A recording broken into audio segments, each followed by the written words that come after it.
చిత్తూరు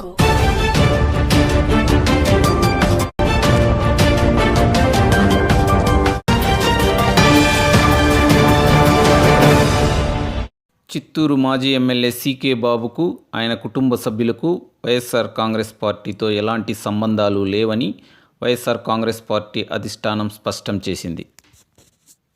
ఇటీవల జరిగిన పలు కార్యక్రమాలలోనూ పత్రికా విలేకరుల సమావేశాల్లోనూ సీకే బాబు సతీమణి సీకే లావణ్యబాబు చిత్తూరు నియోజకవర్గానికి చెందిన వైఎస్ఆర్ కాంగ్రెస్ పార్టీ నాయకులను, జిల్లాకు చెందిన సీనియర్ నాయకులను విమర్శిస్తూ, దూషిస్తూ పలు సంచలన వ్యాఖ్యలు చేశారు. అంతేకాకుండా రానున్న ఎన్నికలలో చిత్తూరు స్థానం నుండి వైఎస్ఆర్ కాంగ్రెస్ పార్టీ అభ్యర్థిగా సీకే బాబే పోటీ చేస్తారనని, దేవుడు దయతలిస్తే సీకే బాబు మంత్రి కూడా అవుతాడని తనకు తానుగా స్వయంగా ప్రకటించుకున్నారు.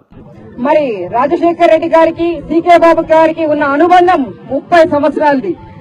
నేను మరి జయంతి కార్యక్రమానికి వచ్చినప్పుడు రాజశేఖర్ రెడ్డి గారికి సీకే బాబు గారికి ఉన్న అనుబంధం ఎవరు కూడా మార్చలేరు, తీర్చలేరు అని అన్నాను. దానిపైన చాలా మంది అవాకులు చవాకులు మాట్లాడారు, చవటలు సన్నాసులు దద్దమ్మలే మాట్లాడినారు. అసలు రాజకీయంగా వాళ్ళకి ఏ మాత్రం పరిణతి లేకుండా నిజంగా సీకే బాబు గారికి రాజశేఖర్ రెడ్డి గారికి ఉన్న అనుబంధాన్ని గురించి వీళ్ళు మాట్లాడడానికి అర్హత కూడా లేదు.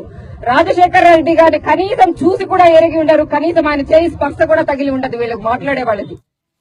వీటన్నింటినీ తీవ్రంగా పరిగణించిన వైఎస్ఆర్ కాంగ్రెస్ పార్టీ అధిష్టానం మంగళవారం ఓ ప్రకటన విడుదల చేస్తూ చిత్తూరు నియోజకవర్గానికి చెందిన సీకే బాబు, ఆయన కుటుంబ సభ్యులు వైఎస్ఆర్ కాంగ్రెస్ పార్టీలోనే లేరని కూడా స్పష్టం చేశారు. మరిన్ని అప్డేట్స్ కోసం చూస్తూనే ఉండండి STV Surya.media.